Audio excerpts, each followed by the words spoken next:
Hello. Yeah, hey guys. Hope I'm audible and thank you everyone for joining us uh, in this webinar being hosted by the Supply Chain Labs team, right?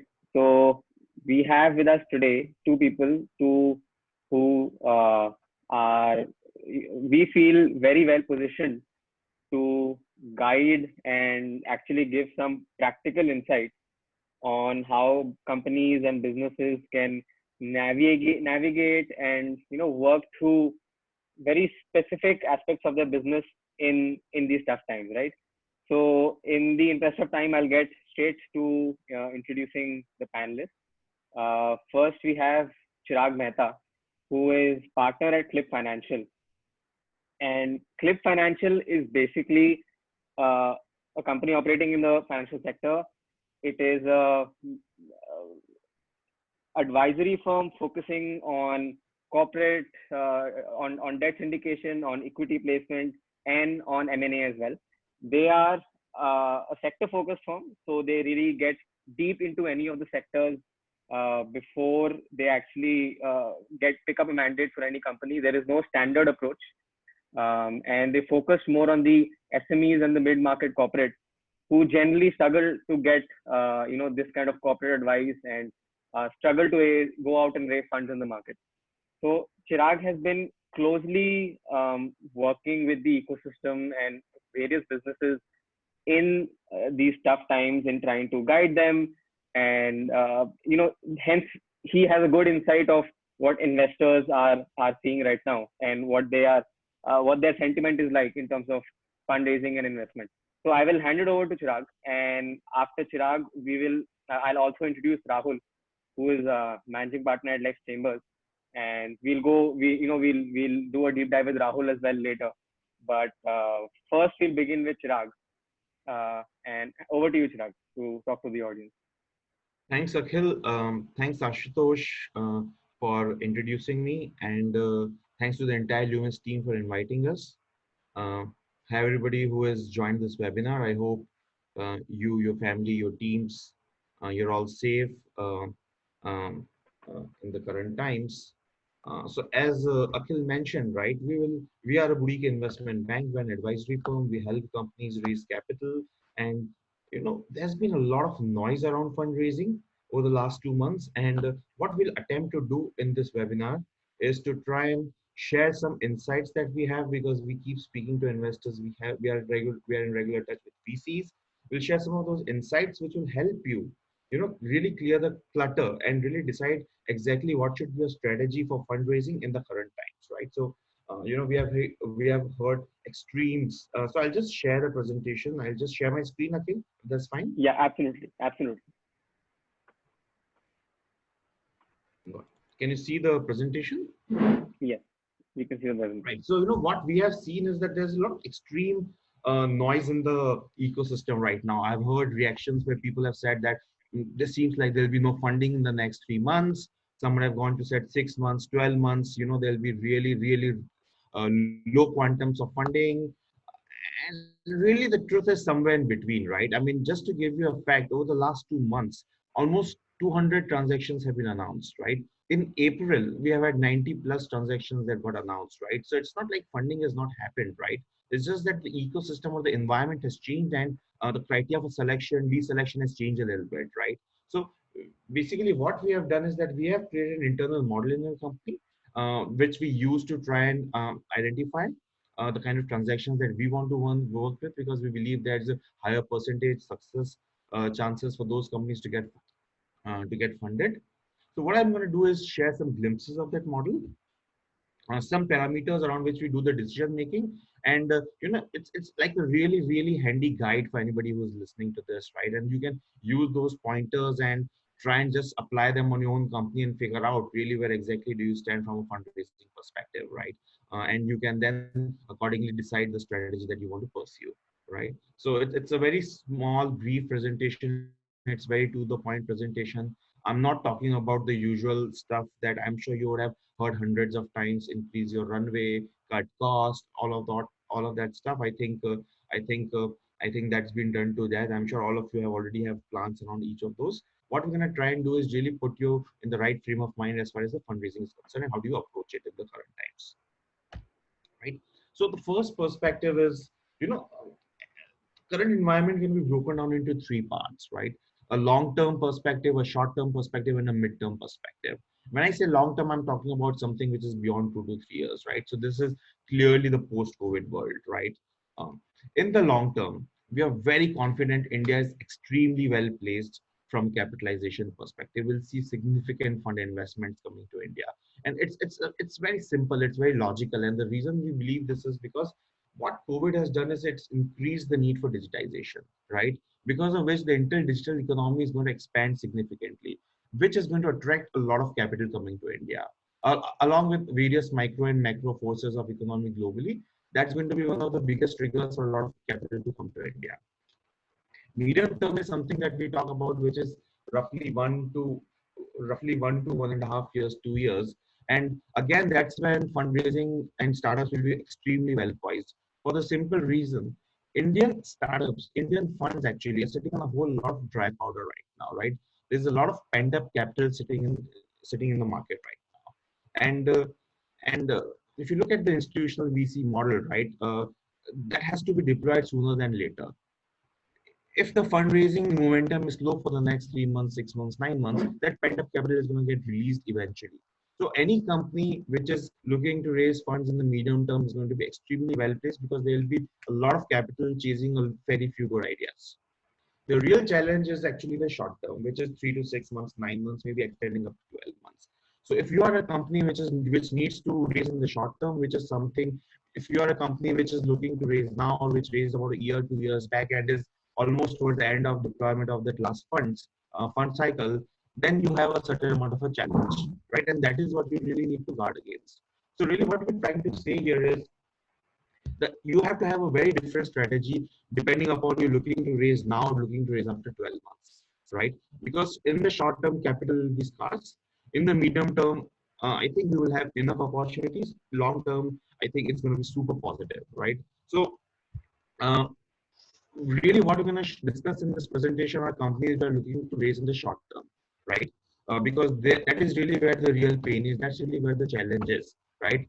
And we'll give you some VC perspective, VC perspective to try and address how you could perhaps raise in the short term. So let's look at where the VC is investing his dollar right now, right? Uh, so so so so right now, what we have already seen, and we'll keep seeing as we move ahead, a lot of investment dollars will go towards the portfolio. I mean, actually, that's a no-brainer, right?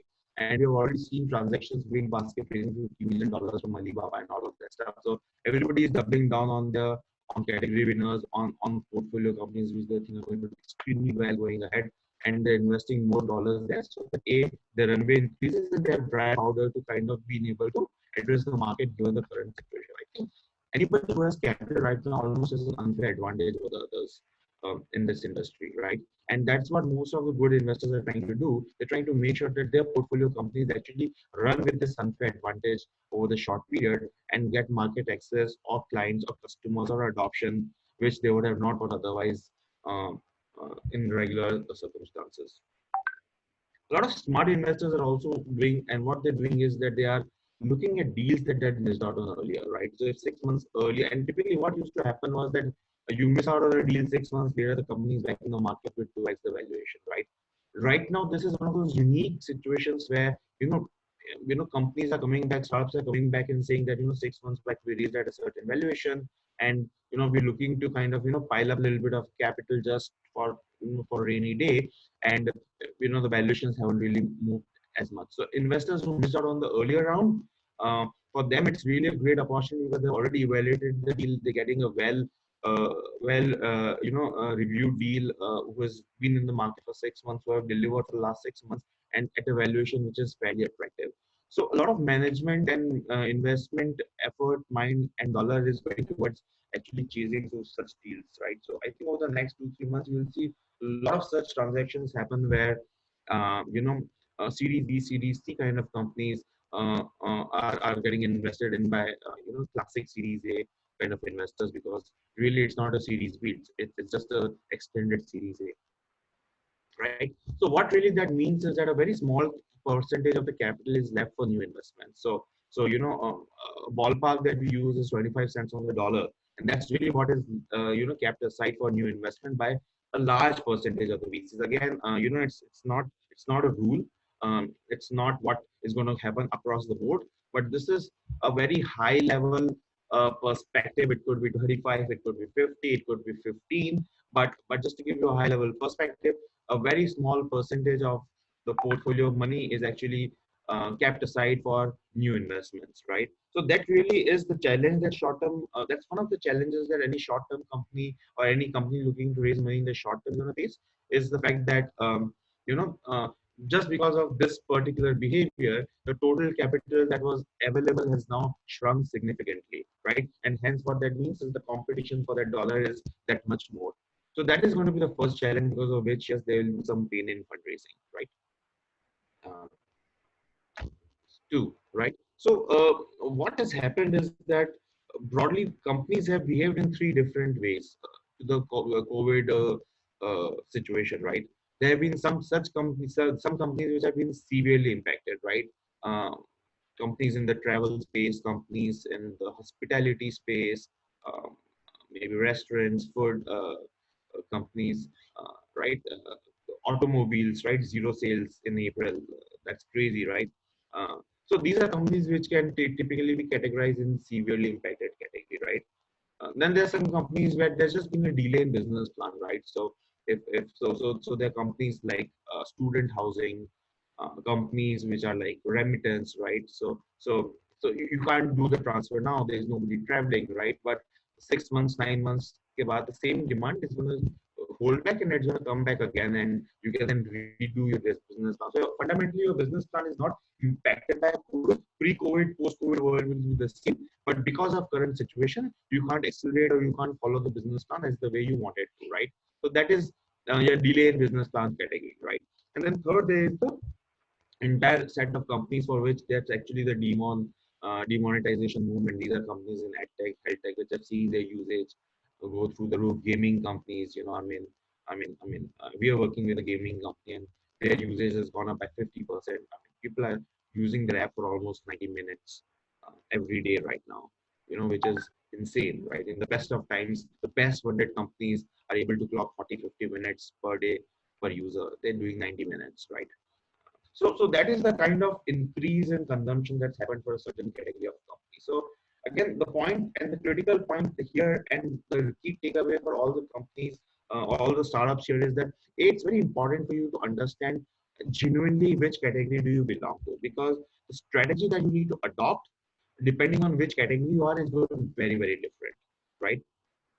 If you're a severely impacted company, let's say a travel company, right? And we recently saw the Izigo transaction where they got almost 30 odd crores, 35 crores from Amar Ujala, right? Which is the publication house.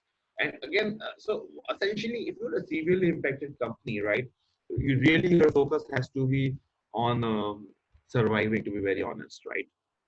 And again, we go back to the medium term, short term analogy, right? So if you're looking to raise in the short term versus medium term, again, there's a company called Make My Trip in the travel space, right?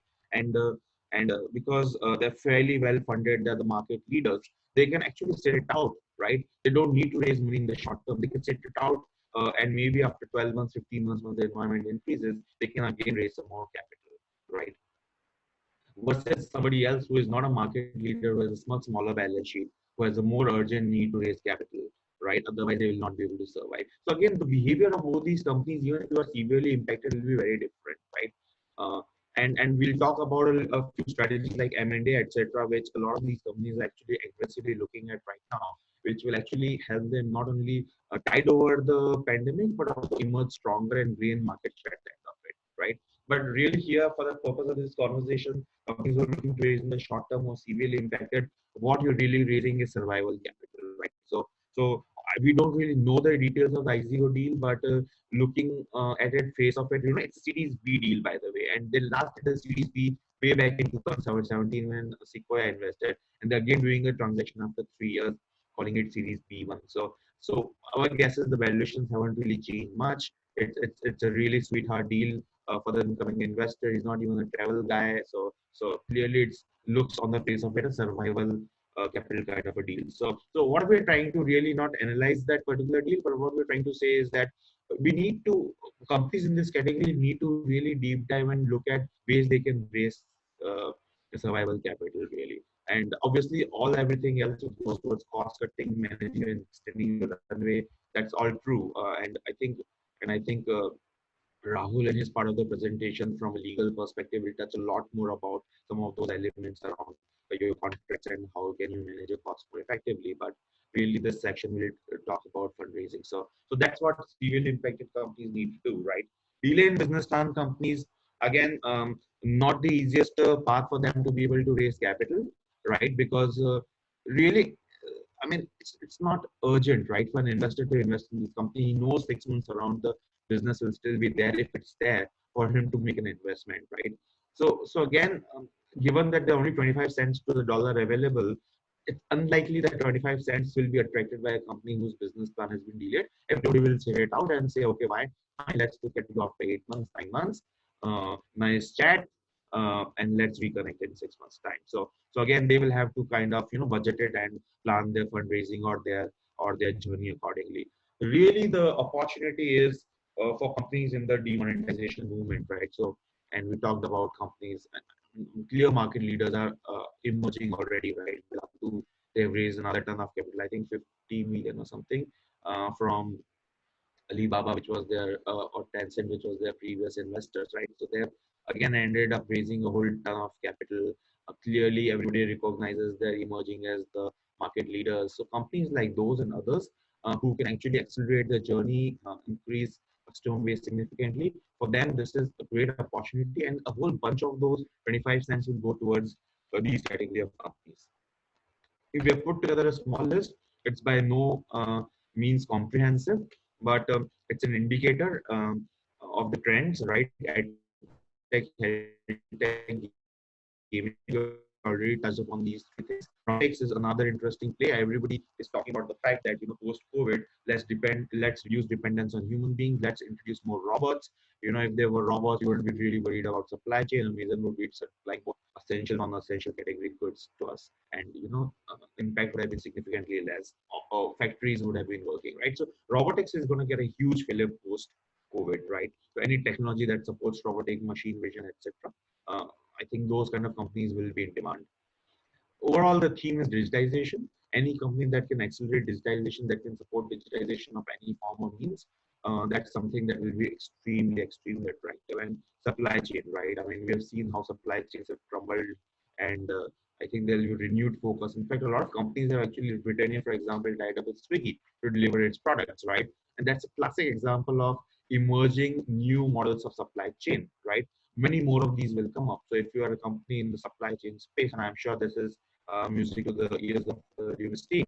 Uh, but if you're a company in the supply chain space, and if you are creating technology which can accelerate or really change the way goods are transported right now, I think you are in a sweet spot as well. So this is again, just as I said, a small list, an indicator, but just to give you a sense of what sells, what doesn't sell, right, in the current times. Um, Obviously, going ahead, just being in the sweet spot doesn't help you, right? I think apart from the fact that there will be a usual scrutiny of the business plan, the team, etc., I think there are a few more things that every startup needs to prepare for before he goes in front of an investor in the current times, right? What worked earlier is not going to work now, right? So if you think you have a great business plan, if you think you have an Excel sheet which tells how you will grow from 0 to 100 in 1.5 2 years, you will spend millions of dollars in customer acquisition without really showing too much revenue for it. I think some of those business plans will not be met with the same level of attention now as they were earlier, right? So first and extremely critical, uh, do not be lazy, right? Redo your business plan. So if you thought that you're going to go and raise $5 million, 20% dilution, so essentially you're talking about a $25 million kind of valuation company, right? And all of that money is going to go to the customer acquisition. Not going to happen now, right? Relook at your valuation, relook at the amount of money you need, relook at how much time you need to spend that money, right? Bring down that $5 million to $3 million, right? The dilution is still 20%. Essentially, we are talking about 15 million valuation and not 25 million valuation, right? Really, really critical. it's you don't want a situation where you get a lead investor who commits to $2.5 million and you're not able to raise the remaining $2.5 million, right? Rather go for a $3 million, get a lead for $2 million, and you can then easily pile up the remaining $1 million, get the money in, get the business in place, right? 12 months, 15 months later, once pent up capital is released, to raise more money, right? So just rejig that strategy a little bit, right? Um, Definitely relook your business plans. Don't go with this aggressive customer acquisition, spend, marketing kind of business plans because that's what you did 6 months back or 3 months back. No, sit back with your finance guys, look at your Excel sheet, and show something to the investor that he will not, it will find it easy for him to accept, right? Otherwise, you're just making it more difficult for you to raise capital in this current environment. Second thing is instant gratification, right? If you have a business which needs 3 months to sell, 3 months to deploy, and then 3 months for the efficiency to start kicking in, nobody's gonna buy this from you right now, right? Every customer is looking for something which adds convenience, which impacts his top line or the bottom line, right? And if you cannot show that to him immediately, you will not have a customer for your business. And if you will not have a customer for your business, you will not have an investor for your business, right? So essentially, uh, what you have to be careful about is when you pitch, right? You have to make sure that in your pitch you have elements of instant gratification. You are able to demonstrate to the customer that, or to the investor, that your customer is going to have a direct benefit on top line and bottom line because of which he'll adopt your product, right? So make sure that you kind of sharpen your pitch on those lines because otherwise, again, you know, in spite of being in the demon kind of a situation, you might not be an attractive investment for the investor, potential investor, as compared to otherwise. The third point is creativity, right? And inevitably, when you're sitting in front of an investor, whether it's over a Zoom call or maybe now that there is some relaxation, maybe across the table from potentially somebody, right? One thing you will have to realize, one question that everybody's going to ask you is that, what did you do to manage your costs more effectively? During this COVID phase, right? And almost it's given, it's a mandatory thing that you will talk about stuff like we managed our HR costs, we managed rentals, we applied, we invoked some force majeure clauses, um, all of that stuff, right? That's almost a mandatory thing to do, right? I mean, there are no points for doing that, right? But what you'll have to demonstrate beyond that is, how did you do something different, right? What did you do something different, right? You just cannot say it was business as usual because that just doesn't cut it, right? This is a great opportunity for you to leave an extremely strong impression on an investor, right? I mean, small things, right? Uh, for example, Big Basket, right? They launched a VR suit on their website because of which they've been able to increase their sales, right? It could be as simple as saying that, marketing costs has gone down so much, and in spite of everybody saying do not spend money on marketing right now, I can actually get the same amount of impact by spending 10 rupees or 20 rupees as compared to 100 rupees that I was doing earlier because Google ads are so cheap, Facebook ads are so cheap, right? Um, my CAC has come down significantly, and I actually invested some dollars into CAC in spite of it not being the popular advice or not being the popular wisdom, right? So demonstrate something beyond the usual, right? Because that's going to be extremely critical. You just can't go with your, usual song and dance and be able to, get brownie points for it. I mean, and this question is going to come up, right? There will be no investor conversation that got concluded before him asking you how did you react to the pandemic and what did you do differently as compared to otherwise. So these are essential questions that you need to be very well prepared for with a very strong answer, right?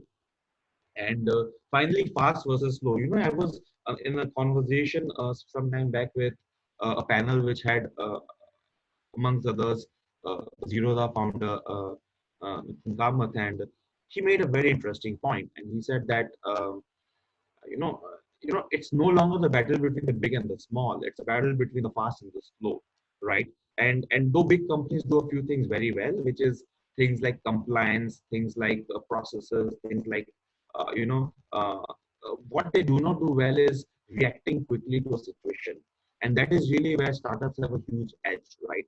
uh, if you as a startup want to move ahead in this time, then you would have to demonstrate an ability to be able to move fast, right? So I think it will be very important for you to have elements of that. We move fast and we did this differently, and into your conversation, into your pitch. Because if you do not have that, then again, I think sooner than later you will actually uh, be eaten by a larger company, right? So again, this is a great opportunity for many companies, and we talked about the fact that a lot of market leaders will emerge with a much larger share, right? Um, and and for smaller companies, for younger startups, it's really a question of either innovating, moving fast, being creative with how they're looking at problems, raising survival money, a lot of those things for really be able to excel and come out stronger post COVID, right? So just to quickly recap from where we started, right? uh, Long term, short term, medium term, right? If you're in the short term, identify which category of the business you are in, right? And create a strategy accordingly. If you are in one of the sweet spot spaces and you know you're going to get a lot of investor conversations in, make sure you prepare well and hard for it, right? There are a lot of things that will be different now, and how conversations will flow, how valuations will flow. You have to be prepared for it, right? So do not be lazy on your preparation, right? Otherwise, because there's a many slip between the cup and the lip, and you get conversations going, but they will not close, right? So make sure that you're prepared to close and not just to get in front of the potential investor. And again, the few other tricks of the trade, and one of them is M&A, and uh, you know we have been actively engaged in one M&A, and what we are seeing is that a lot of large companies, right? They are using this opportunity to identify smaller companies, because what is happening is they don't want to invest into a new product team, right? They don't want to invest in R&D. So the easiest way for them is to say, hey, you know what? There's a nice company out there which has a product that we're looking to develop in-house. Why don't we do a quick tuck-in, right? And it could be an equity deal, it could be a cash plus equity deal. Definitely not a cash deal in the current time. So a lot of new use cases have arisen because of such strategic transactions will happen, right? So so for a strong company who is well placed, it's an aggressive tool to kind of grow aggressively in the current times, right? For a company which is weak, which is looking to is struggling, which is looking and finding ways to survive, it's a great opportunity to kind of align with a larger company, and and become a part of a larger group and survive to see another day, right? So either ways, and again, either the large companies who have already mandated their corporate development offices to hunt for these companies, or whether it's a younger startup, you can do your own research, you can reach out, and you will realize that everybody is so perceptive to some of these conversations at this point in time. In fact, the conversation that we are part of, the investors themselves are driving these conversations, right? And and what has really happened is that they've brought together their portfolio companies, and they're saying, hey, you know what? Why don't we mix and match and see how can we kind of not only conserve capital but also create a much larger organization at the end of it all. So a lot of interesting things are happening from an M&A perspective as well. So apart from the entire fundraising perspective, fundraising strategy, I think it's imperative for companies to start developing an M&A strategy as well, because if you don't explore it and your competitor does, then again you will be competing with somebody who is way stronger with compared to you, both financially and with his reach towards the market. So consider all of those facts, and yeah, it's tough to raise capital. It's not easy. It's not easy even in the best of times, right? And these are not really the best of times by any stretch of imagination. So double down, prepare hard. Uh, Use some of the pointers if you feel it's appropriate that we have shared in this conversation. Um, you know, it's an opportunity, right? In Chinese crisis, actually, the word crisis means consists of two components, right? One part means danger, the other means opportunity, right? So really, these are dangerous situations, these are dangerous times, but there is an opportunity for smart entrepreneurs or smart movers, right? So I hope you are one of those, and all the best for it, right? We'll try and address some of the questions that you may have now. And in case we're not able to address any of those, you can always write us a line, and we'll try and reply back to you to the best of our abilities. Yeah. So Akhil, that's really the short overview that I wanted to share today. And now, if there are any specific questions or any discussion that you want to initiate, we can look at that. Chirag, thank you so much for that, great talk and insightful presentation. As somebody who works in the venture capital industry themselves, it was all the points are very relatable. And I think just to add, some color to what you're only saying, I think this is the time for um, small companies, for startups to actually leverage the fact that they can be nimble, that they can be agile, that they can be fast. We talk about the automobile sector. Companies like Maruti cannot pivot overnight, right? Right. They just have to see the crisis through and burn cash in the process. Whereas, some of the smaller companies can actually, without losing out on much, pivot overnight. So, Chirag, I had a quick question. It's a practical problem. Um, Lot of companies are trying to pivot in the light of the changed dynamic, but it's the problem is that instead of trying to raise that, instead of trying to use money to actually pivot, they need to raise money in order to successfully execute the pivot, right? So what they're really selling to a venture capitalist then is the idea that this is what I will be able to pivot to. Instead of, what, here is the pivot I have made. Can I get money on the back of this? So how open are venture capitalists or other investors to investing these kind of ideas right now? Because they also realize that valuations are at all-time low, and recessions bring out good companies as they have in the past. But are they open to investing in ideas of the future? Right. So again, that's a great question, Akhil. And actually, we have seen this happening a lot ourselves. So it's very relevant as well. And again, there is no one answer to this problem, right? Hmm. Having said that, I think Indian investors had to some extent moved away from the mindset where they were investing in ideas, unless you're talking about really, really small seed transactions or angel transactions, right? So there are two parts of it, right? What we talked about was largely from a perspective of an institutional investor, right? Hmm. Angel Hmm. investor is a completely different animal, right? Now, a lot of these angel investors have seen their wealth deteriorate or get wiped off because of stock market or real estate or wherever they had parked their capital, right? And I think angel investment will be hit way more than institutional Hmm. investment, right? Institutions Hmm. who have LPs who have stronger sources of capital. I think they've taken this 1 month to figure this things out, and I think they're now clearly planning their strategy of investments. The same can't be said for angels, right? In fact, recently or yesterday, and only UNS announced the deep tech initiative where they won't give term sheets in a month's time, right? So a lot of investors have got their act together and they've figured out what works, what doesn't work in line with what we talked about. So you will see institutional investments happening. Some of them could be at the idea stage, but if you're looking to do a seed stage, angel stage transaction now at an idea stage, I think it will be more difficult than otherwise, unless it's really phenomenal idea. You have a great team, and it's one of the sweet spots. No, that makes complete sense. The shift is now that earlier, an institutional investor might have to have funded an idea at a very early stage, but now they have to fund ideas for companies which are at a Series A stage as well, because they are completely making the pivot. So that's something new that we are seeing now. So just another question, and I'm taking a cue from one of the questions that has been asked by the attendees. Venture money is hard to raise because venture capitalists are themselves struggling with their portfolio companies.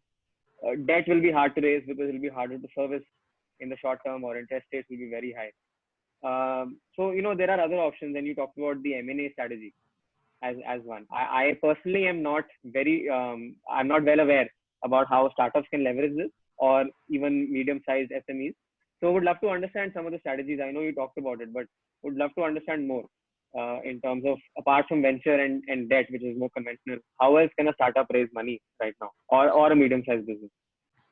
Right. So again, so these are medium-sized business and the startup business are two very different businesses, right? When you talk about startups, so we're talking about largely equity kind of instruments which will help them raise capital or capitalize the business, right?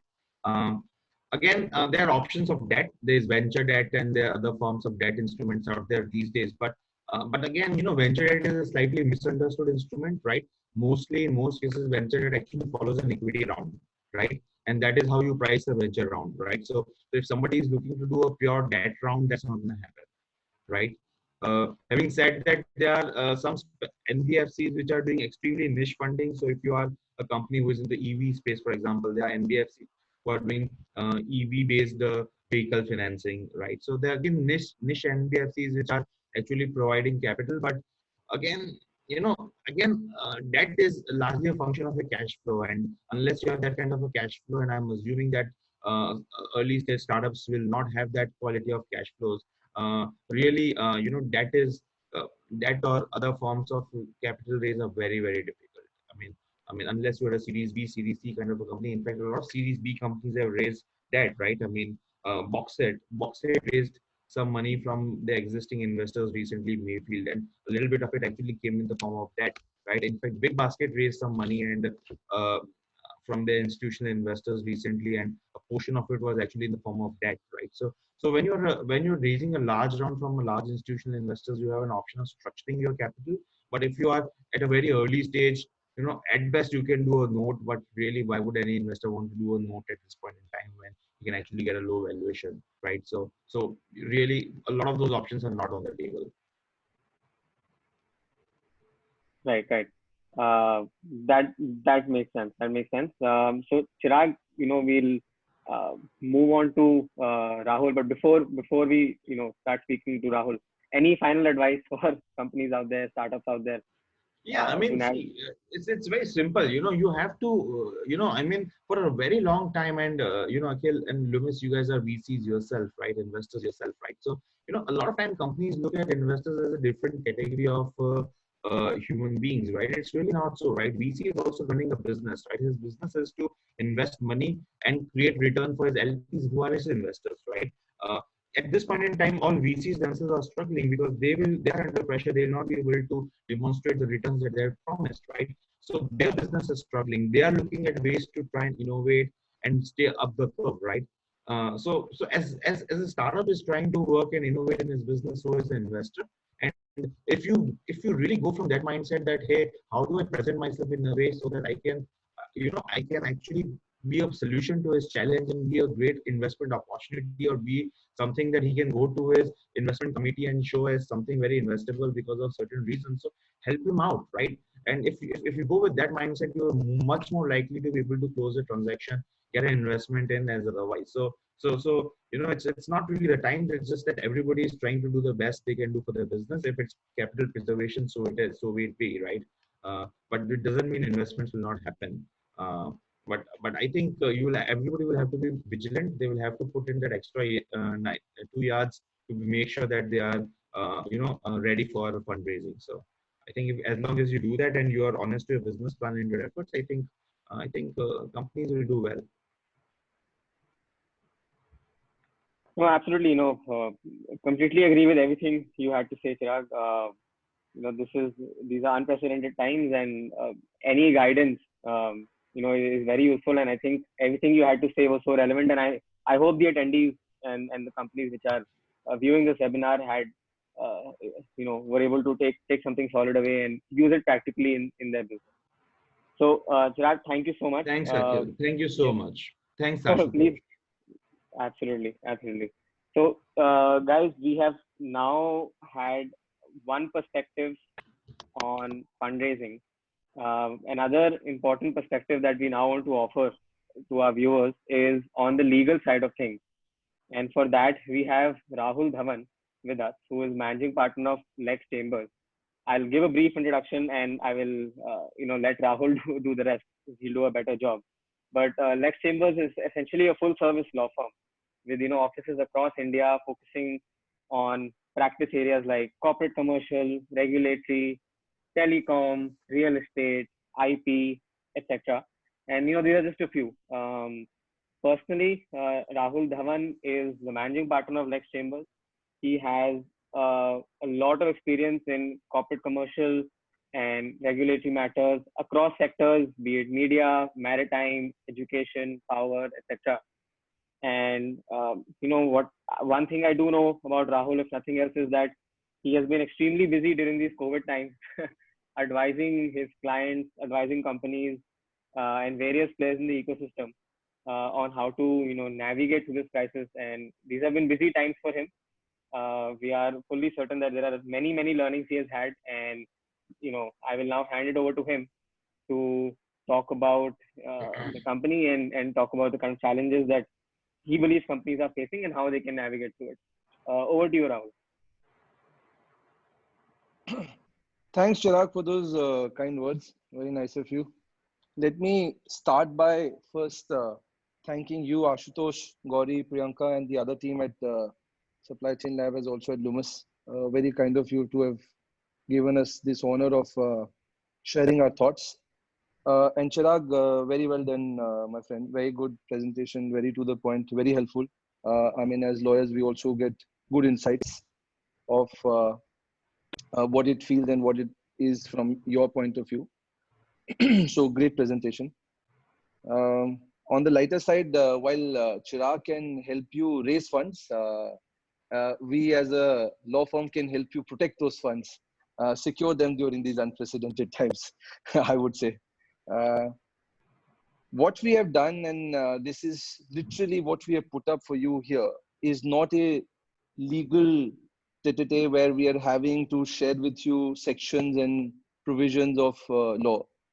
Is more a practical based perspective of what we have seen from different clients across spectrum of that the firm services, starting from a established corporate in Bombay Dang, which is probably a 140-year-old company, to many startups, Lenskart, Swiggy, Cultfit, even the incubation center at IIT Kanpur. Some of the clients that the firm very proudly represents and services over a period of time. So with these, we have had practical difficulties which they have posed us in these past 37, 38 days. And dealing with each of these difficulties, each of these concerns that they've had, we've really had to do a lot of mind racking around what would be a possible solution, because as you can imagine, not all solutions are legal. And therefore, the approach has been very clear that while legal can give you backing and support, but I think it will have to be more the pragmatic approach and the more holistic approach to situation and condition than to come up with innovative solutions rather than being hell-bent on invoking legal provisions. So as the theme of the entire webinar was to cutting through the chaos, that is what we've attempted to do, to cut through the chaos and actually be able to do what is most important. So I'll start with my presentation, and as I said, the presentation throughout, I will not be explaining legal provisions, but will be trying to deliberate upon them through illustrations so that for the non-legal audience, it'll be easier and much more better to understand. So as I said, the whole theme was cutting through the chaos. Cutting through the chaos could be and can be only possible in my view, and this is a non-legal slide, where the communication that you are going to make or the communication that you should have will be really your key to the lock. In my view, it is the key to the lockdown crisis that we are facing. And when I talk about communication, communication could be to anyone and everyone.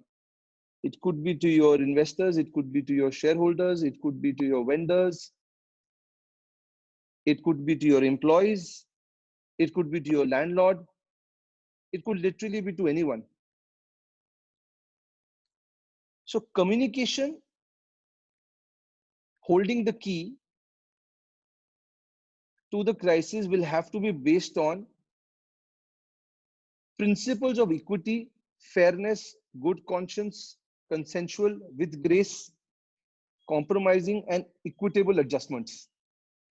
Meaning to say, thereby, any kind of communication that you send out to any of the relationships that I was voicing out, during these times, it cannot be something which is unfair, which is more in form of a demand than in form of an appeal, which is not being not put in a perspective of being able to have understood the other side and have only put forth your position. So therefore, it is important to make sure that the communication that you do from here is based on all these principles of equity, fairness, good conscience, and consensual and equitable terms. And you will be surprised to see, as we have seen over these past 38 days, that how the reaction from the other side, not in all cases, but in most of the cases, has been quite reciprocal. And we also feel that this communication, being on these grounds, will require leadership qualities from all you startups and your team leads. The leadership will have to be in clear, creative, and decisive forms, and that will result into an effective communication being made from your end to the other. With this background of communication and holding the key, I will now discuss few most googled words in as we are seeing in the recent past as force majeure, and whether actually is it a magic word, is it mythical, or is it really an established principle of law.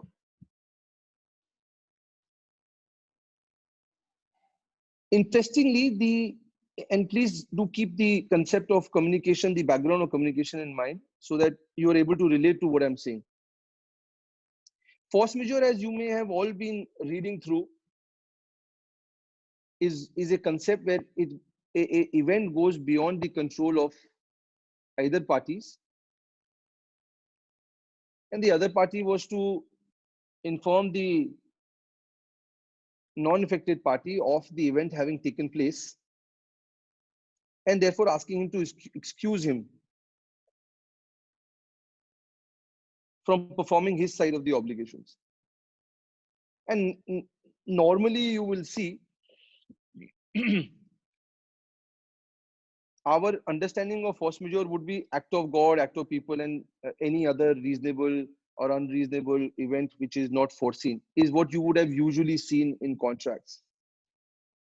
I think one of the misconception, which is the reason for which could be the Google advisory and the WhatsApp articles which are being circulated very often, is the application of force majeure to all and every situation possible and trying to get out of it.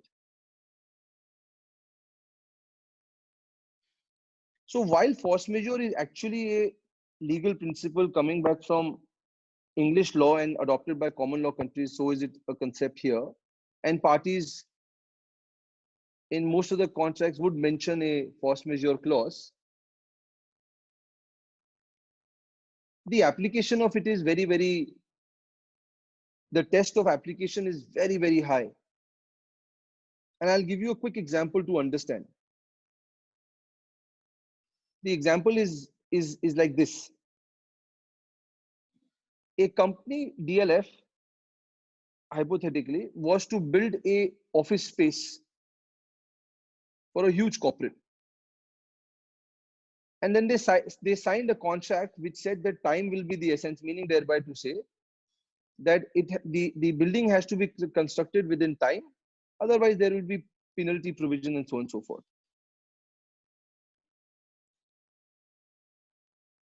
The COVID breaks out, there is a lockdown, and there are repeated cycles of lockdown.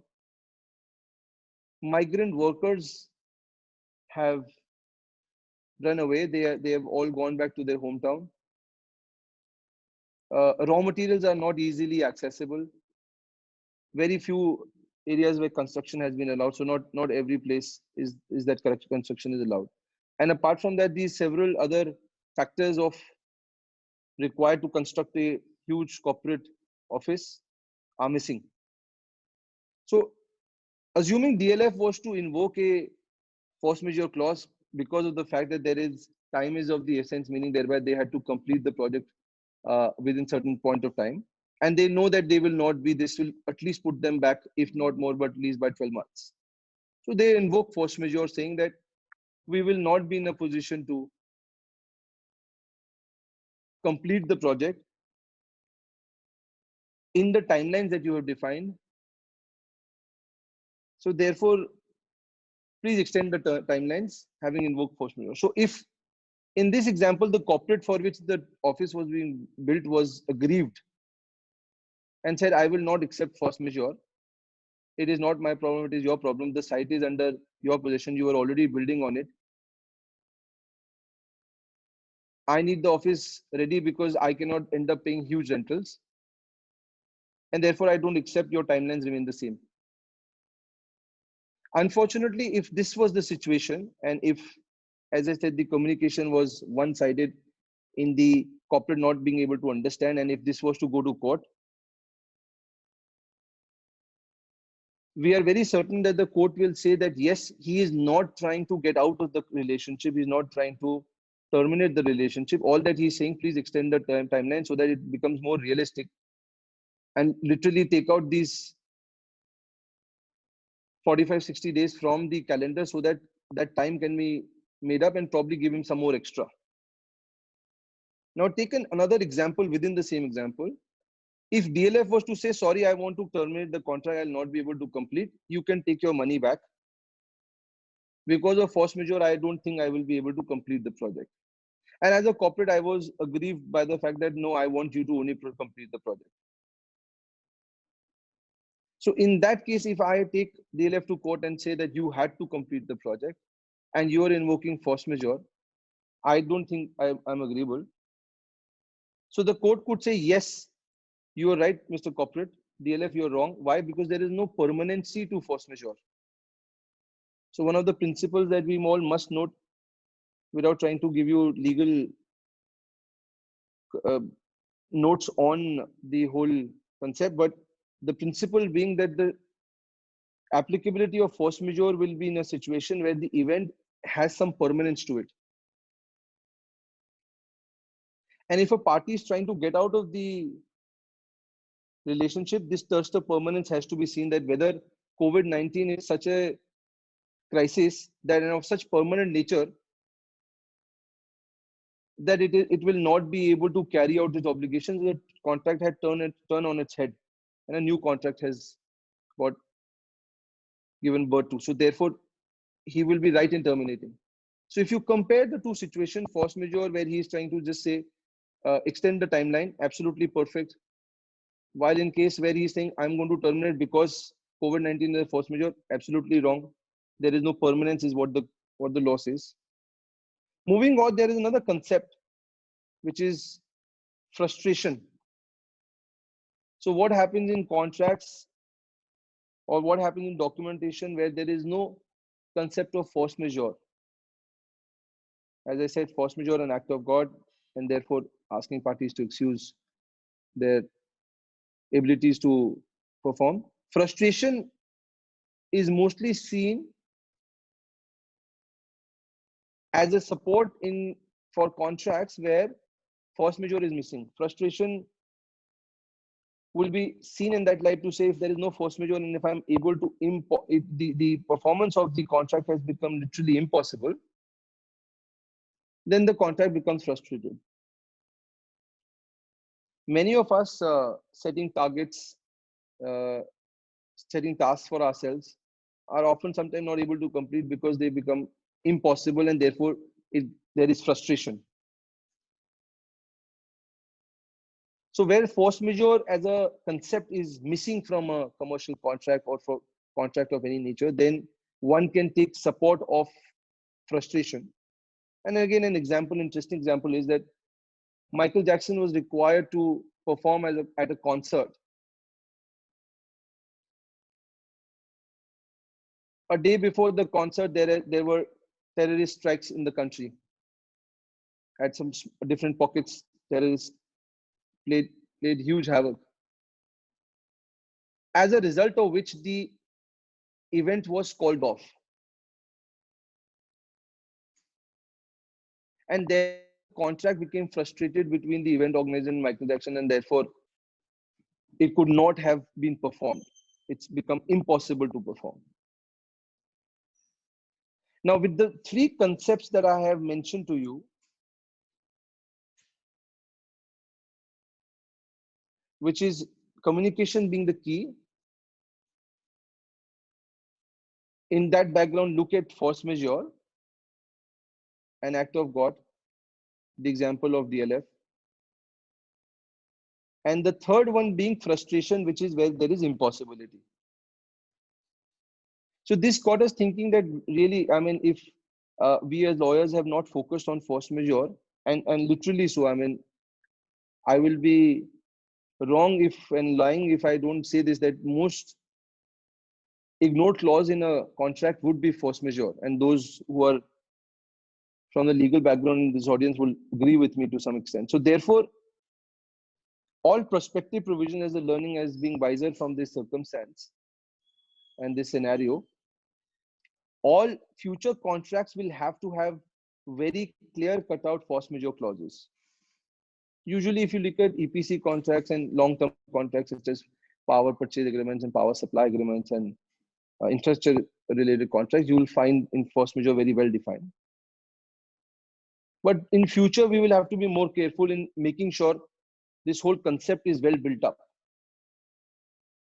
which would include ingredients, which will mean in defining the events very properly, having the events written very, very clearly and in an ambiguous manner, in the sense of mentioning the words, mentioning the events, not broadly saying act of God, mentioning pandemic, and to the maximum that one can stretch. Intimating to the other side, very, very important principle again. Make sure that if it is event has taken place, then the intimation to the other side has been given. Outlining remedy is very important, very interesting, where what we are trying to suggest is that in future, God forbid, if a crisis of this nature was to take place, then probably look at defining blocks of days and remedies to that. So giving you an example of saying, let's take the DLF contract itself. To say if there is a force majeure event in future, and if it crosses, let's say 30 days, your timelines could be proportionately extended. If it crosses 60 days, your liquidated damages will not be invoked.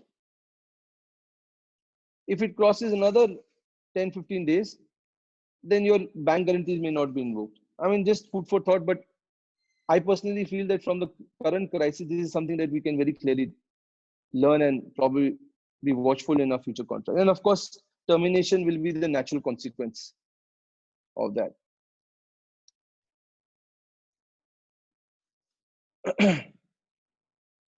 So I've explained to you the communication being the effective key to the lockdown, the force majeure concept, the concept of frustration. And now we're going to assess both these concepts of legal concepts of force majeure and frustration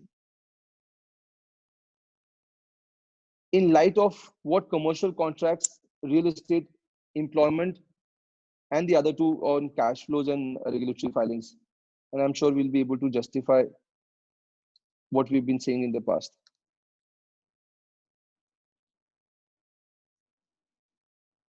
So commercial contracts, we've taken the liberty to divide it into two parts. One is with force majeure, the ones without force majeure.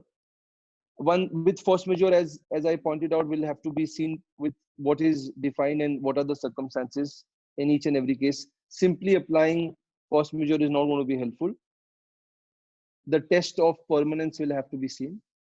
And in cases where there is no force majeure, whether there is impossibility in performance of that contract, and therefore it can be frustrated. These are basic differences between frustration and force majeure. Will not trouble you going through this. I will come to one of the most hotly debated topics, which is real estate. I'm sure most of you trying to run an office and a corporate setup would be working out of leased premises. Now, how do you apply force majeure to a real estate lease deal, or in that sense, is how do you as a lessee react to this situation?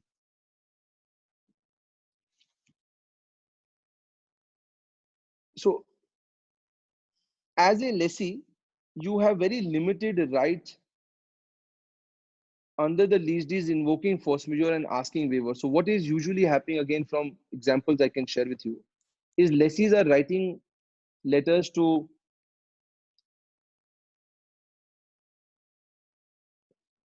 landlords suggesting that there is a lockdown. I cannot violate the lockdown. If I do violate the lockdown, I will be in trouble in terms of penal consequences. I cannot access the premises. The lockdown is a situation of force majeure. There is no business, so therefore there is no cash flow, and therefore I'm not able to meet expenses. I've yet to pay the salaries, and therefore please waive off our rent. The landlords have been equally smart in coming back and responding and saying that, look, your invocation of force majeure is absolutely incorrect. The premises are very much available.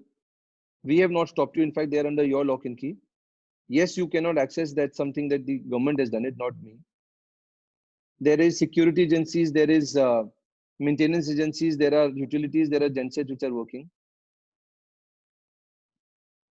In fact, they have also said that there are your servers within the organization, which is actually helping you work remotely. So therefore, your request of waiver is denied. And we request you to continue to comply with your obligations to pay rent. Now, what do you do in such circumstances like that? How do you deal with circumstances like that? So when you're not able to enjoy the premises and you're not able to use the premises, and you see that as a fixed cost that's adding to the burden, and if taking force majeure is a plea not available to you, then again, if you go back to my first thought on communication, it will be the communication which will hold the fort for you, in terms of writing to the landlord saying that these are the circumstances and not in a position to meet them given the scenario, no cash flow, and workmen are more important right now. I'll have to pay salaries. I'm also under an obligation to pay salaries to some of the worker class. Therefore, if you consider waiver and of not only the rental but other charges, if he was not to agree, that you could probably ask for a reduction in the percentage of the rent. If he still was not to agree, to look at deferment. Some of the other options that we explored and we have worked is where we have asked landlords to adjust security deposits, and also to adjust security deposit without requiring us to refill the same or refurbish the same post the lockdown is over, so that the immediate cash flow is not impacted. In some cases, we have also advised not to write to the landlord at all, where you, as a corporate, you have taken a decision that you will not be able to pay the rent, and you will be able to work without the premises, and therefore there is no way that you will be able to pay for these 40 days. Forget the next remaining term of the contract. So therefore, again, communication will become very important. What you are writing to him becomes very important. Writing anything which is incorrect, either in the principle or otherwise, will only spoil your chances of tomorrow succeeding to fight out a court battle with him, which surely he will take you to court. And we have seen with examples that how pleading through the landlord has in many cases helped, not in all, but in many cases has really, really helped come to a consensual and a more amicable way to resolve the situation. I must mention here that frustration as a concept is not available. I mean, just the legal terminology, but frustration, if your lease does not mention force majeure, there is a separate law in Transfer of Property Act. Not going to go into the specifics, but frustration can't help you there. A lease cannot be frustrated, so that's not available. All that you will have is either to invoke force majeure, have your landlord agree, restructure, realign the lease, or then look at the other way of the transfer property, where again the test is extremely high.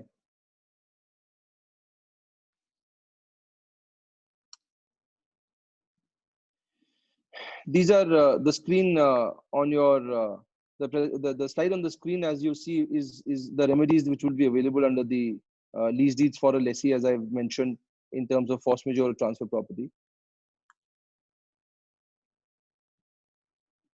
The next important topic that have been debated a lot in forums, and because of the fact the notification of the government, there is a lot of clutter and confusion around that,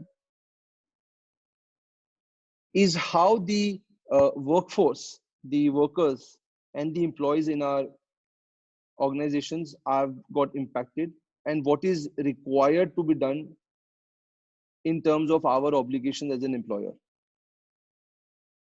So we took the liberty of dividing the employees into broad 4 categories. The top 3 categories, if you see, workman, contractual labor, and worker, are the ones which the notification of the government on 29th of March that they came out with, suggesting their wages have to be paid.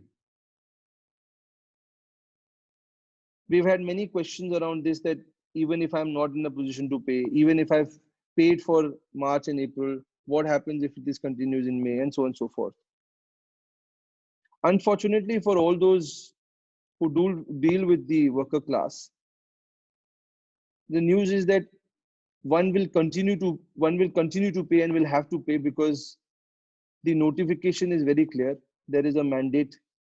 It's not an advisory. People are confusing it for advisory. People are confusing that the non-payment of rental is also mandatory. It is for the landlord for sure to oblige you against that. There are big differences between the notification and advisories which the government has issued vis-a-vis these 2 aspects. We're talking about workmen and workers. Quite clearly, the notification requires you to pay wages to entire worker class without any form of deduction. Even if he was above the minimum pay wage scale, you can't even bring it down to the minimum pay wage scale, saying that we are meeting that demand. No, you will have to pay them.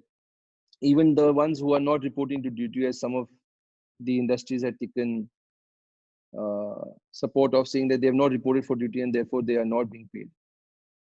There also you'll have to pay. It's a different case where the industry is open and they still don't report for duty. Yes, of course, the consequences will be different. The 4th category is that of employee, most of us white collar job employees, where we would be governed by appointment letters and employment contracts. And I'm yet to come across any of these appointment letters, employment contracts, which would say that in case of a crisis, your salary could go through a haircut. But that said, that if you see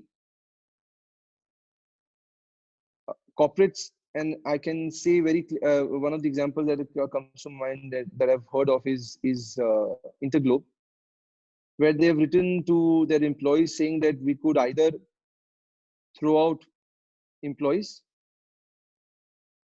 or give all of you a haircut and retain everyone. But the interesting part there was that there was an effective communication being made. And it was not a unilateral and arbitrary decision taken by the top management and pushed down the throat of the employees.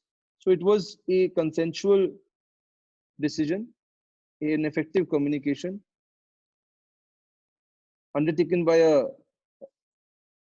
leadership team which sees the future post crisis as well, and therefore it was very nicely received and accepted by the employees in the organization. So therefore, as I mentioned, workers will continue to be paid, will have to be paid. It's mandatory. It's not an advisory. The 29th March notification is absolutely clear. While the employees, yes, you are well within your rights to reach out to them and see how they react. The other two slides, if you see, are primarily, and I'm not going to trouble you all with reading them, we can definitely circulate, is around the obligation of the employer to pay despite there being no revenue. In fact, this matter was before Supreme Court, and I think to what I've heard, that the matter has been withdrawn. So the notification will hold good as on date today. This is with respect to termination, that even if you are not in a position, termination is not something that you can look out, especially for the worker class. This brings me to a very interesting concept, the in fashion concept of working from home. All of us are, I think, doing the same, working from home. In fact, working on a Sunday afternoon. The in fashion concept, which I think primarily comes from the West, had to be urgently adopted by organizations to realize that there are several challenges and concerns which are coming about. Concerns around confidentiality. Very important challenge to my mind. I mean, no internet connection, okay, send it over WhatsApp. We'll have a look at the WhatsApp. No WhatsApp, could you do a Skype? Could we do a Zoom? Zoom has had its own share of concerns and problems. I'm sure they're fixed now. But yes, concerns were quite clearly there, especially the ones which are downloaded for free. Apart from other concerns in loss of productivity and tracking performance, infrastructure support is a huge concern. Poor signals, bad network, and interestingly, even our labor legislations, whether you talk about your shop and establishment or standing orders, or you talk about your own HR manual policies, none of them would be catering to, and most of them, I would say, would be catering to work from home as a concept. What are the scenarios? What are the guidelines? What are the framework? So therefore, if this was to be the new normal, then there will have to be a lot of thought provocation around this in terms of how we will be able to effectively use, without compromising, the necessities of business. And each business to itself has its own unique situation. So how will we be able to carry those out? And therefore, we'll have to have adjustments from both sides, not only employer, but also from the legal side, from the legislature's side, to think and come out with innovative ways of dealing with work from home, and to make this into the next best way of performing your functions. With this slide, I come to the next one. And I'll briefly run through this. I know I'm running out of time. Is the impact of the lockdown on the cash flows for different organizations? And what are the remedies and the reliefs that the government has, and the RBI and the regulator and the Ministry of Corporate Affairs has given? So some of them, I'm sure, from the financial background, you all, most of you be, would know in terms of the moratorium that has been given and so on and so forth. Why I mentioned moratorium, because the 3 months cumulative interest as of now is still not deferred and it's pending before court, is the only reason I mentioned this. I'm sure you guys would be more better aware on this than me. And these are the other relaxations given by the RBI. One of the ones that I wanted to touch upon was the threshold for the insolvency and bankruptcy code, which has been increased from 1 lakh to 1 crore for this period of lockdown up till September, I believe.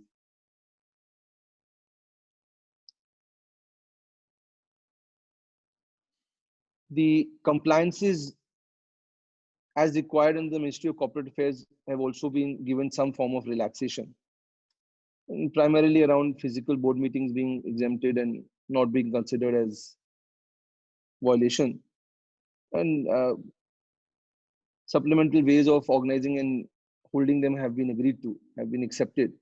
One of the interesting ones being where your expat director, the requirement to being in the country for 182 days and any violation has been, as of now, waived for. So with this, one last one would be on the CSR, how the mandate of CSR has been expanded to even include your contribution to the Prime Minister Care Fund, to also include anything that you pay to a worker over and above his wages, also be declared as CSR funds. With this, I come to an end. These are slides about us, so I'm not going to trouble and waste your time around that. But just to take you quickly back, as I said, communication in all of this will really be holding the key. In all scenarios, in all relationships, and that is what will lead you to a situation of a better tomorrow.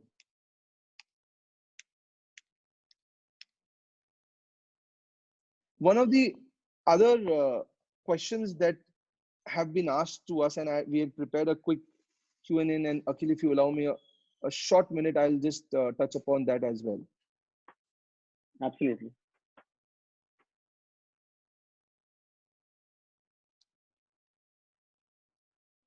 Some of the Q&As which have come through to us have been to say that, okay, this is all good as far as the during the lockdown scenario is concerned. And of course, you have touched upon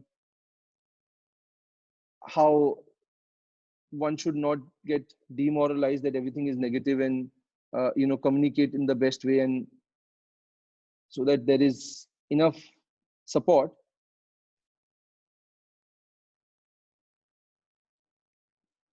Some of the Q&As which were frequent, which have been asked to us time and again, is what happens post the lockdown is revoked, or as you may have seen that there are many pockets where relaxations are being given. The country is being divided into three color zones. And what happens to scenarios if we were to open offices from tomorrow? Some pockets have been allowed to open offices with 33%.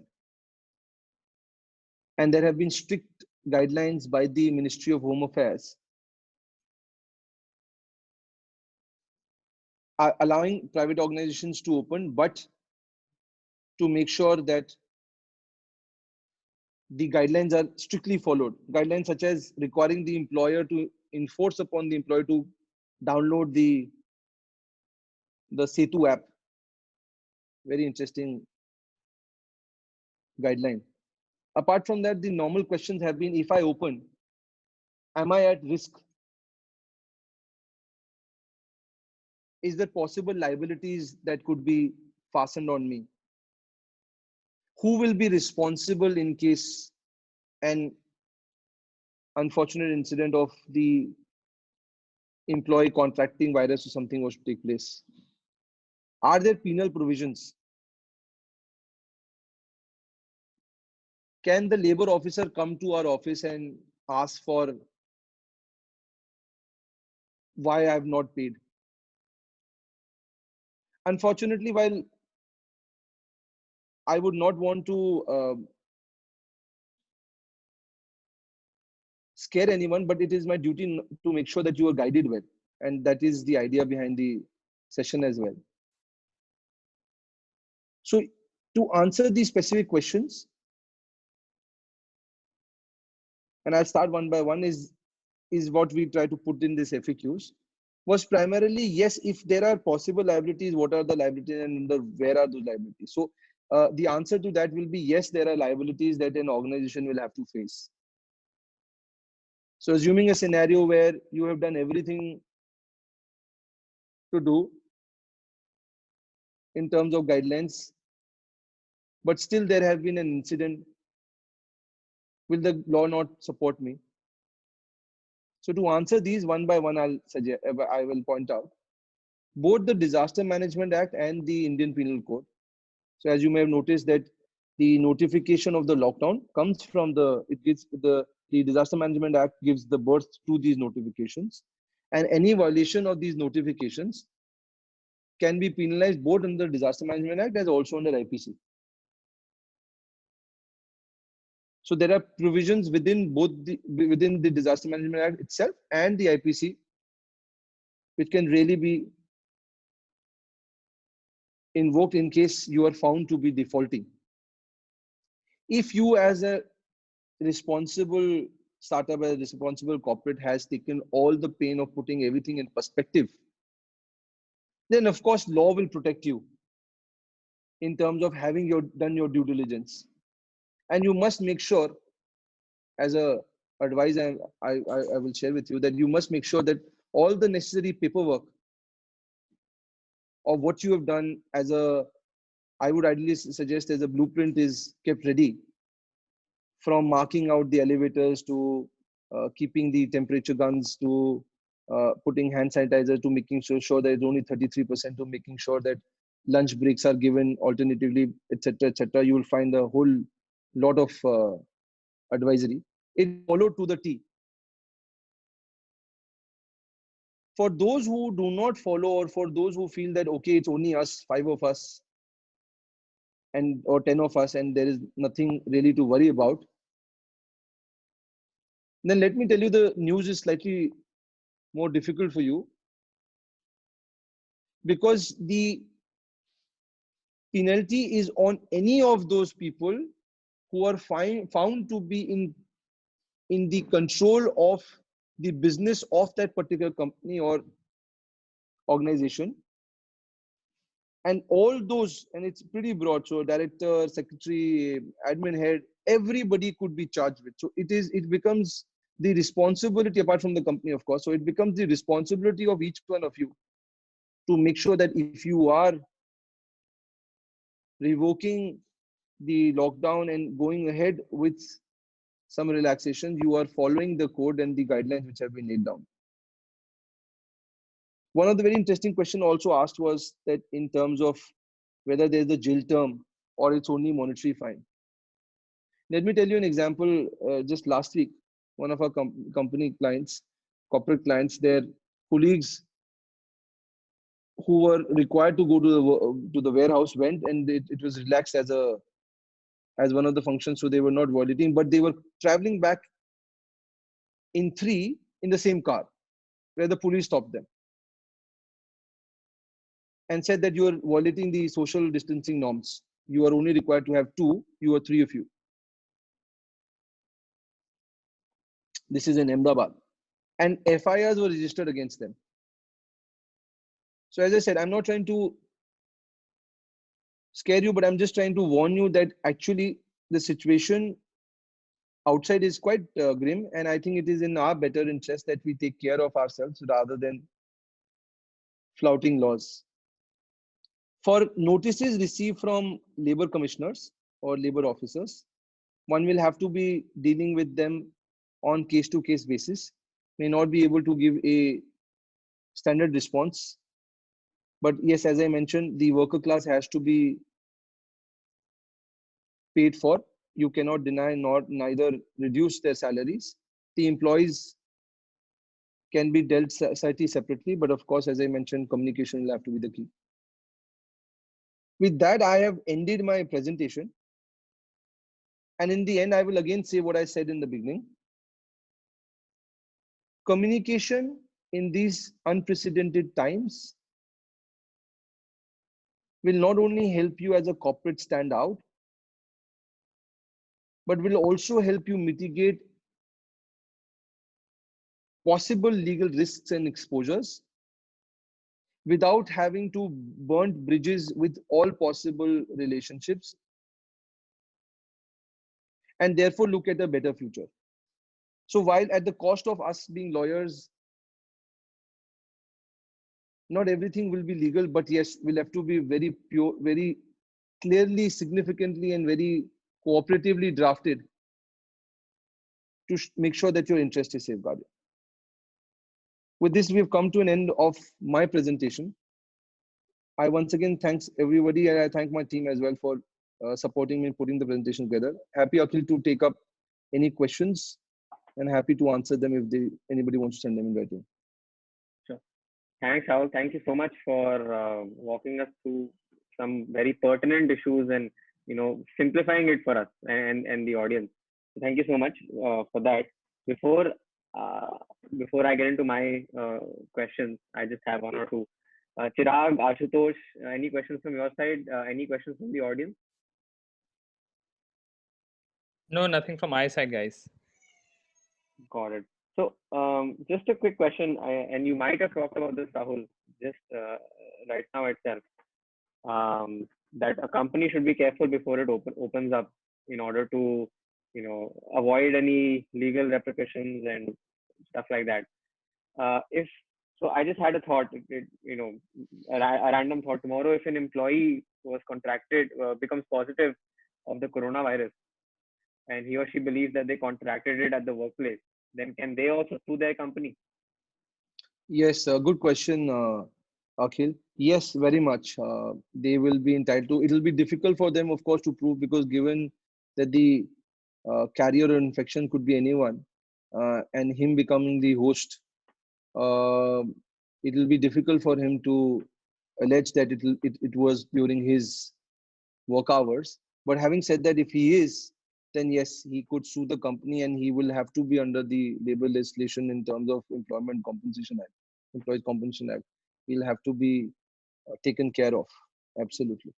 Apart from the fact that you will have bigger concern of the premises being put into sanitization, as I was presenting, the CRPF building in Delhi had to be completely sealed off because few officers were found positive.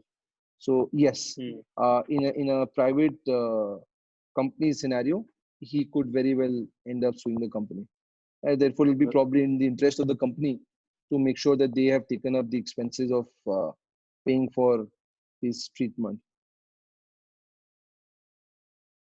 Got it. So, just sticking to the same point or the similar theme, what are the rights of an employee? Can he or she deny coming to work? Can he or she continue to work from home even though their employer is asking them to come down to the office? I know right now only 33% of the private workforce, or rather 33% of one particular office workforce, is allowed to attend office. But going forward, that might get more lenient. It will become 66, 90, 100, whatever it may become. But till when can an employee sit at home, so to speak? Are there any laws protecting them? So I think going to a situation of that extreme where people, and it could be possible that employees may not feel comfortable coming to office, and would be clear that either they work from home or they don't work. In that case, one will have to really look into their employment contract and say if they are refusing to perform their services, there'll be actions which the private organizations will have well spelled out in the employment contracts, and they'll be well within their rights to do that. This will not be an answer that you are not, because of the COVID relaxation being given, and this is provided the relaxations are given timely and effectively. If you really ask me, a lot of thought process are going on whether we should open, we should not open. If we open, what is the risk? What are the situation that, and how will we deal with it? And therefore, there are chances as of now that employees may refuse to come in. As I said, I think effective communication again will be the key. But if someone continues to persistently not show up for work when things have been slightly more relaxed, necessary precautions have been taken, you as an employer are well within your rights to take action against such person as if he was not reporting duty under normal circumstances. Absolutely within your rights. Got it. Got it. So, um, understood. That's an interesting take. So I had another question which is probably Sure. slightly off the topics or themes that you might have touched. But just a thought on antitrust laws and how companies can spike up the prices for their products or services in these times. So just a thought, maybe when things open up, there may not be too many Uber drivers on the road, and Uber might charge extremely high prices to sell their services. So are there any antitrust laws that the government has considered in these unique times where prices might go up to an unprecedented extent?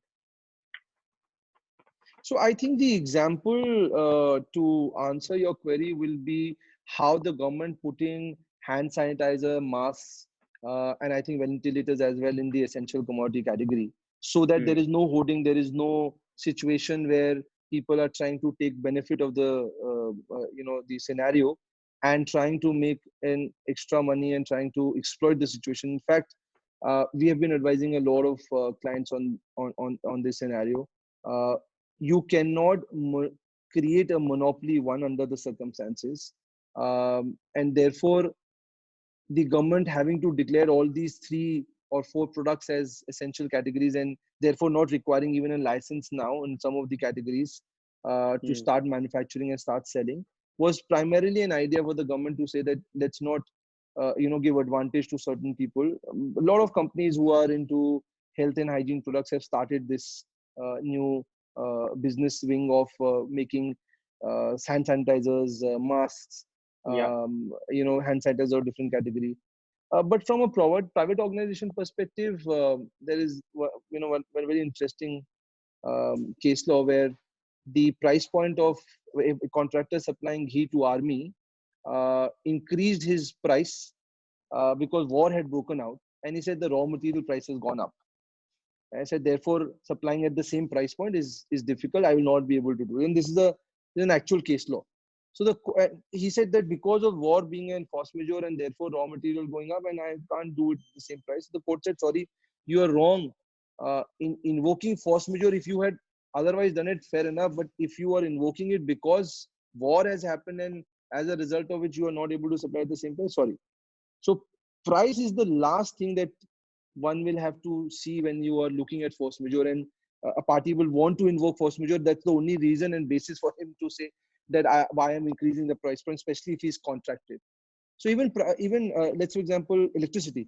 Suddenly electricity cannot become expensive. Those are long-term contracts already defined, well tuned, and tariffs have been fixed by regulatory commissions after truing up and all taking all factors. So suddenly the power to your house, the discoms cannot start charging you more because actually commercial was actually under lockdown. So therefore the consumption was absolutely low and we were going through loss, and they're bleeding through their noses, just to tell you.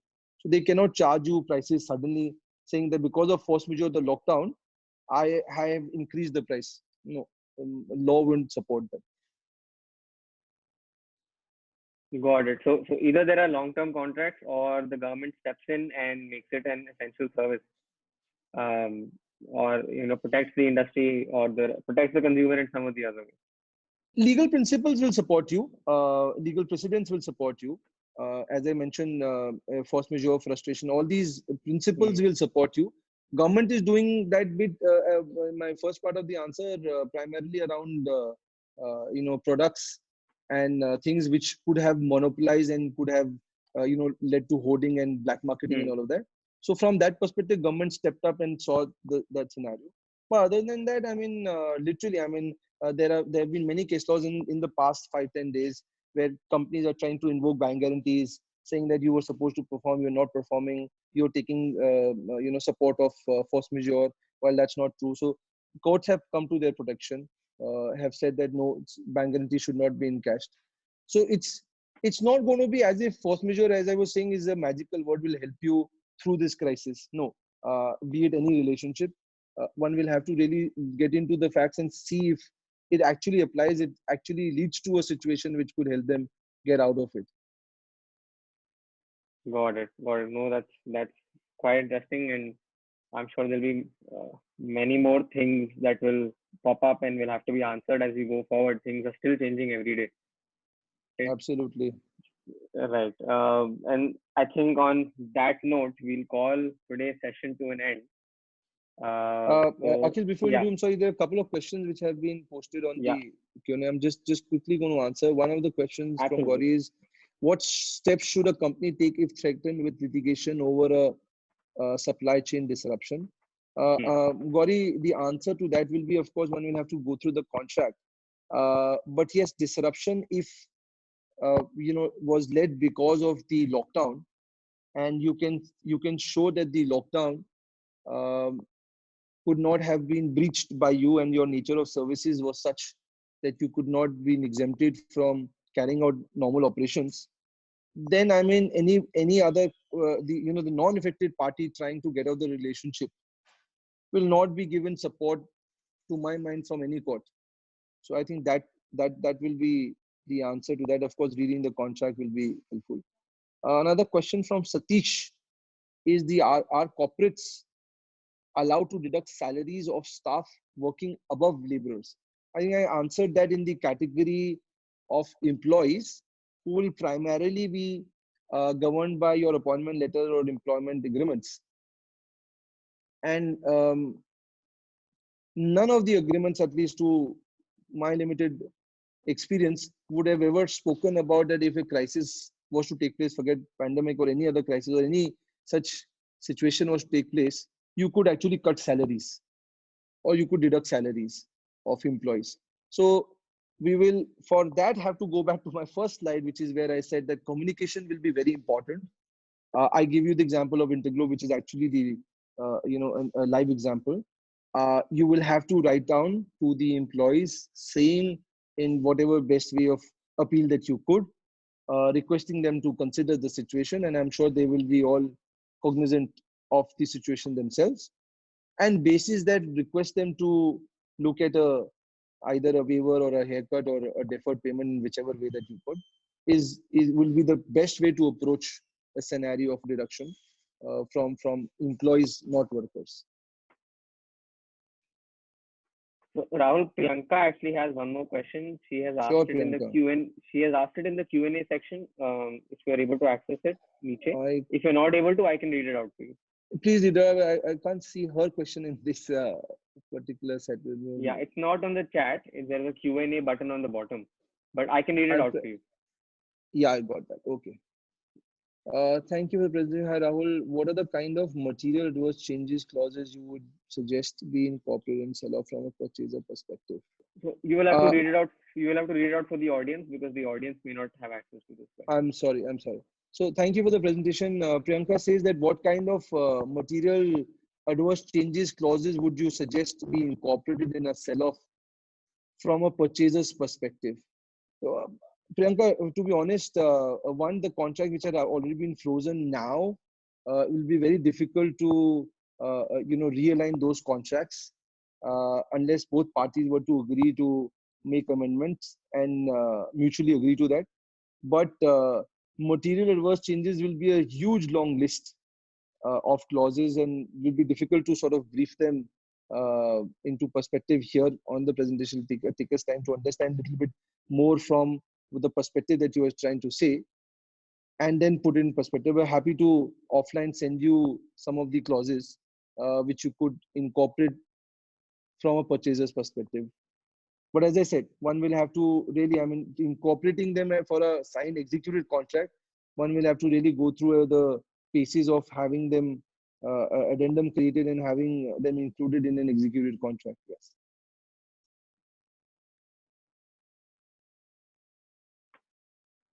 Got it. And there is a final question from Prajakta on chat. I think we can answer that as well. One sec.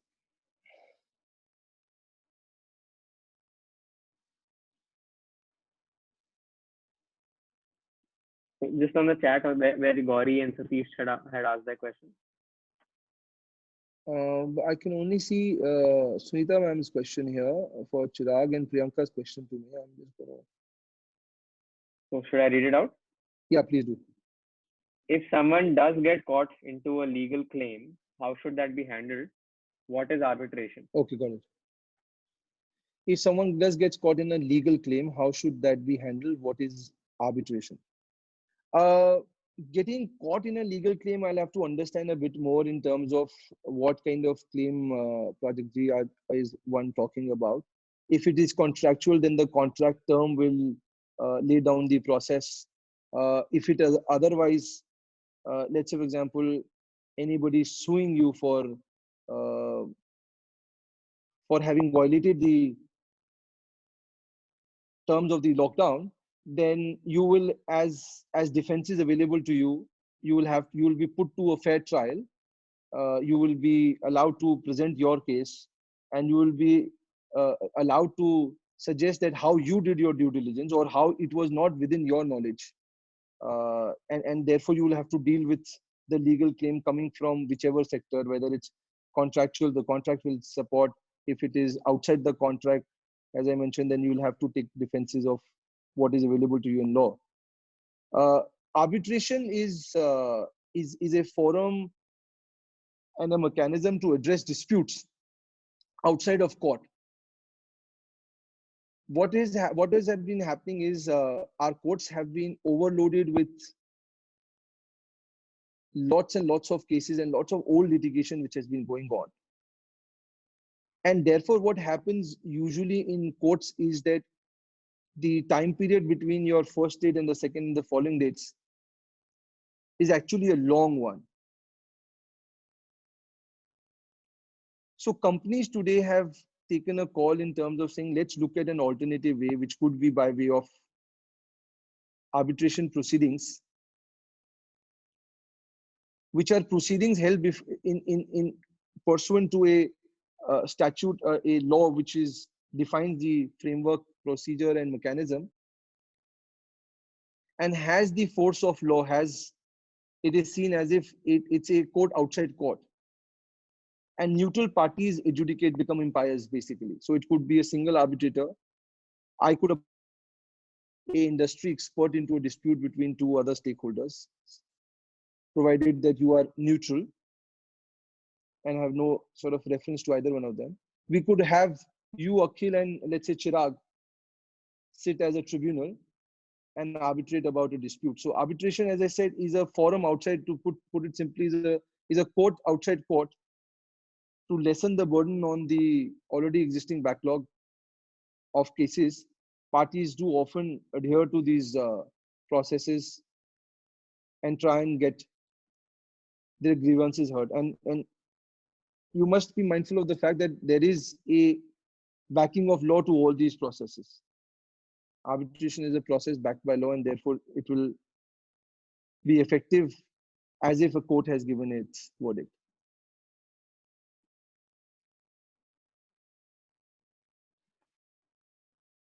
Got it.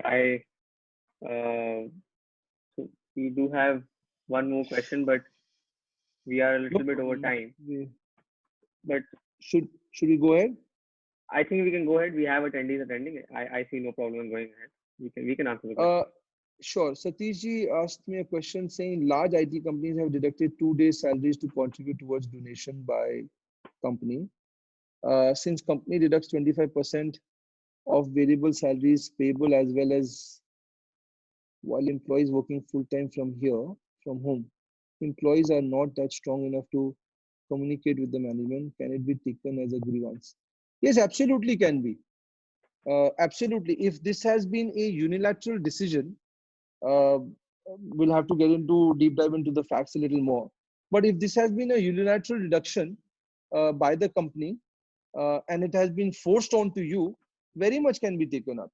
Absolutely, no second thoughts about it. I agree with you that employees may not be strong in communicating, but this, I mean, not suggesting a union or a coup, but quite clearly, I mean, the team leads or anyone that who can take up the issue should take up the issue if it's a unilateral reduction.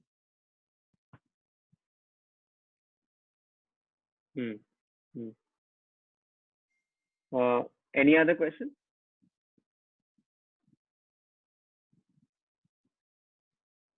Satish, I hope you got the answer to your question. And if any other attendee wants to ask questions, feel free to ask. Otherwise, I believe our panelists right now we don't have any other questions. So thank you very Right. much again, everyone. I appreciate your patience on a Sunday afternoon. We hope that this lockdown comes to an end very soon. We all get back to at least some bit of normal, if not completely normal. Wishing you all the very best. Thank you again, Akhil. Thank you again, Ashutoshji, Gauri, Priyanka, Supply Chain Lab, Chirag. I think it was a very insightful session. I hope we've been able to spell some clarity. We remain absolutely available for you. Any one of you who would have any other concern, please feel to write down to us. Our email IDs are available. Chirag, I'm sorry, Akhil would have that. Please feel free, and thank you very much again, and thank you on behalf of my team as well. And thanks a lot. This is Ashutosh speaking. Rahul and Chirag, maybe request the presentations that you had shared on the screen, if they can be shared with the audience. The audience would be really delighted to have a look at them and then reach out to you regarding that. No problem. Absolutely, not a problem. Okay, guys. Thanks a lot for joining the webinar today. Have a good Sunday evening, and let's hope things come back to the new normal pretty soon. Sure. Thanks a lot, guys. Bye. Stay safe, Thank you very everyone. much. Stay safe. Thank Take you. care, guys. Bye-bye. Thank you.